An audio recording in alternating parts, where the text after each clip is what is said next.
Chapter 22: The Early Industrial Revolution, 1760 to 1851. Manchester was just a small town in northern England in the early 18th century. 100 years later, it had turned into the fastest growing city in history. To contemporaries, it was both a marvel and a horror. Cotton mills were interspersed with workers' housing built as cheaply as possible.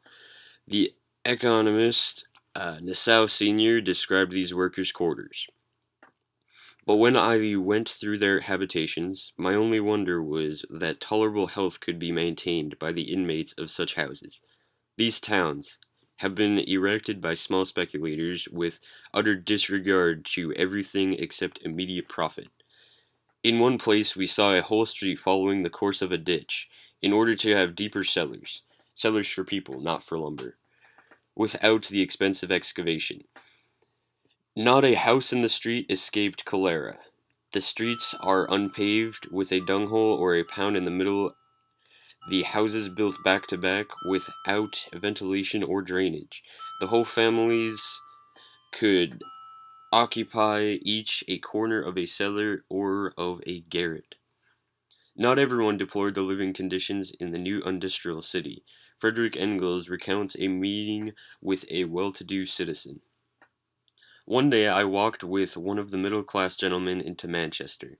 I spoke to him about the disgraceful, unhealthy slums and drew his attention to the disgusting condition of that part of the town in which the factory workers lived. I declared that I had never seen so badly built a town in my life.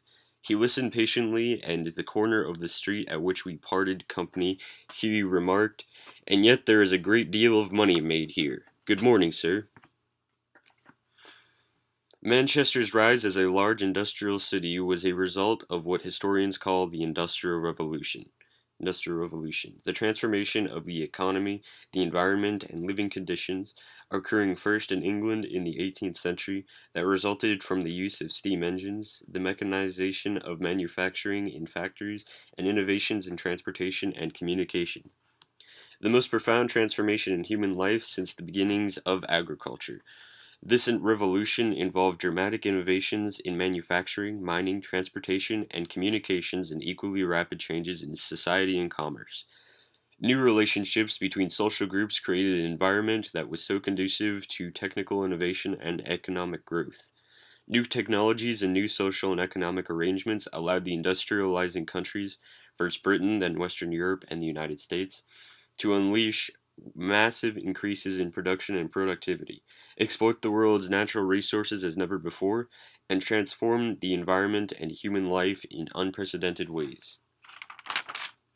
Industrialization widened the gap between rich and poor.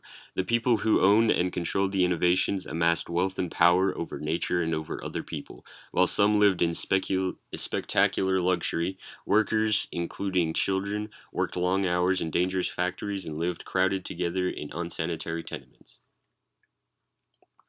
The effect of the Industrial Revolution around the world was also very uneven.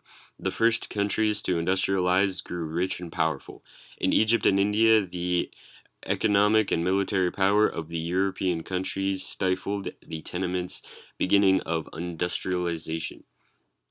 Regions that had little or no industry were easily taken advantage of. The disparity between the industrial and the developing countries that exists today has its origins in the early 19th century. Causes of the Industrial Revolution.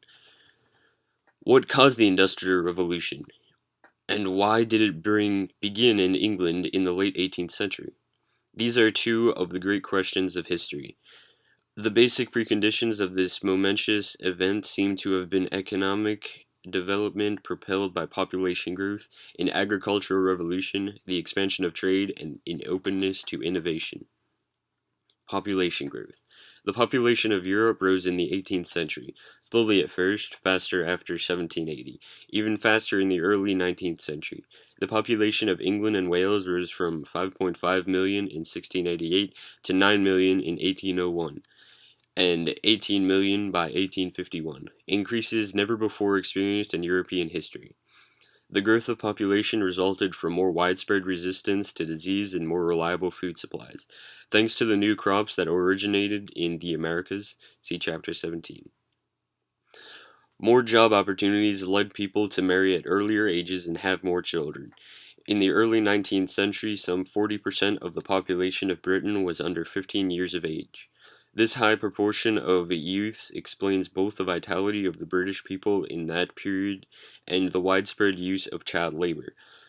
People also migrated at an unprecedented rate, from the countryside to the cities, from Ireland to England, and, more generally, from Europe to the Americas.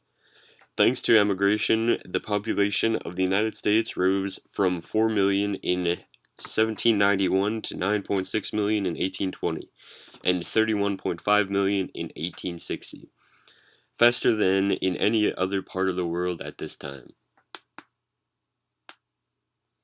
The Agricultural Revolution. The transformation of farming that resulted in the 18th century from the spread of new crops, improvements in cultivation techniques and livestock breeding, and the consolidation of small holdings into large farms from which tenants and sharecroppers were forcibly expelled. A revolution in farming provided food for city dwellers and forced poor peasants off the land. This agricultural revolution had begun long before the 18th century. One important aspect was the acceptance of the potato, introduced from South America in the 16th century. In the cool and humid regions of Europe, potatoes yielded 2 or 3 times more food per acre than did the wheat, rye, and oats they replaced. Potatoes and corn. Maize, American corn, was grown across Europe from northern Iberia to the Balkans. Turnips, legumes, and clover did not deplete the soil and could be fed to cattle, sources of milk and meat. Manure from cattle, in turn, fertilized the soil for other crops. Enclosure movement. Prosperous landowners with secure titles to their land could afford to bear the risk of trying new methods of new crops. Rich landowners therefore enclosed the land, that is, consolidated their holdings and got Parliament to give them title to the commons that in the past had been open to all. Once in control of the land, they could drain and improve the soil, breed better livestock, and introduce crop rotation. This enclosure movement turned tenants and sharecroppers into landless farm laborers. Many moved to the cities to seek work, others became vagrants. Still others emigrated to Canada, Australia, and the United States. Trade and inventiveness. In most of Europe, the increasing demand that accompanied the growth of population was met by increasing production in traditional ways. Roads were improved so stagecoaches could travel faster. Royal manufacturers trained craftsmen to produce fine china, silks, and carpets by hand. In rural areas, much production was carried out through cottage industries. Merchants delivered raw materials to craftspeople, often farmers in the off-season, and picked up the finished products. The growth of the population and food supply was accompanied by the growth of trade. Most of it was local trade in traditional goods and services, but a growing share came from far away. During the 18th century, sugar from the Caribbean slave plantations was the most profitable item in international trade. Even people of modest means began drinking tea, coffee, and cocoa at home and eating pastries and candies. These habits in turn stimulated the demand for porcelain cups and other dinnerware. More and more people wore clothes of silk or cotton imported from Asia. Technology. Technology and innovation fascinated educated people throughout Europe and eastern North America. The French Encyclopedia contained articles and illustrations of crafts and manufacturing. See Diversity and Dominance, Adam Smith, and the Division of Labor. The French and British governments sent expeditions around the world to collect plants that could be profitably grown in their colonies. They also offered prizes to anyone who could find a method of determining the longitude of a ship at sea to avoid the shipwrecks that had cost the lives of thousands of sailors. Benjamin Franklin, like many others, experimented with electricity. In France, the Montgolfier brothers invented the hot air balloon. Claude Chappe created the first semaphore telegraph. The American Eli Whitney and his associate John Hall invented machine tools, that is, machines capable of making other machines. These machines greatly increased the productivity of manufacturing. Britain and continental Europe. Rise of industrialization in Britain. Industrialization did not take place everywhere at once. To understand why, we must look at the peculiar role of Great Britain. Britain enjoyed a rising standard of life during the 18th century. Thanks to good harvests and a booming overseas trade, Britain was the world's leading exporter of tools, guns, hardware, clocks, and other craft goods. Its mining and metal industries employed engineers willing to experiment with new ideas. It had the largest merchant marine and produced more ships, naval supplies, and navigation instruments than other countries. Until the mid-18th century, the British were known for their cheap imitations, but they put inventions into practice more quickly than other people. As the engineer John Farley told a Parliament committee in 1829, the prevailing talent of English and Scotch people is to apply new ideas to use and to bring such applications to perfection, but they do not imagine much as foreigners. British advantages over Europe. Before 1790, Britain also had a more fluid society than the rest of Europe. The court was less ostentatious, its aristocracy was less powerful, and the lines separating the social classes were not as sharply drawn as elsewhere. Political power was not as centralized as on the European continent, and the government employed fewer bureaucrats and officials. Members of the gentry married into merchant families. Intermarriage among the families of petty merchants, yeoman farmers, and town craftsmen was common. Ancestry remained important, but wealth also commanded respect. A businessman with enough money could buy a land estate, a seat in parliament, and the social status that accompanied them.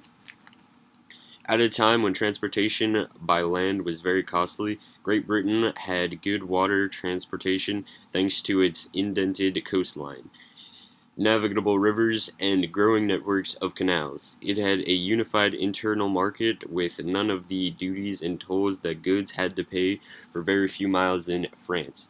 This encouraged regional specialization such as tin mining in Cornwall and cotton manufacturing in Lancashire, and a growing trade between regions. Britain was also highly commercial. More people were involved in production for export and in trade and finance than in any other major country. It was especially active in overseas trade. It had financial and insurance institutions able to support growing business enterprises and a patent system that offered inventors the hope of rich rewards. The example of men who became wealthy and respected for their inventions stimulated others. In the 18th century, the economies of continental Europe were hampered by high transportation costs, misguided government regulations, and rigid social structures. The Low Countries were laced with canals, but the terrain elsewhere in Europe made canal building costly and difficult.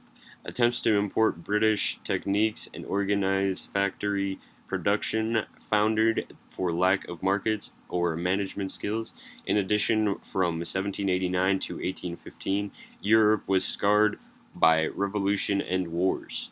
Although war created opportunities for suppliers of weapons, uniforms, and horses, the interruption of trade between Britain and continental Europe slowed the diffusion of new techniques, and the insecurity of countries at war discouraged businessmen from investing in factories and machinery.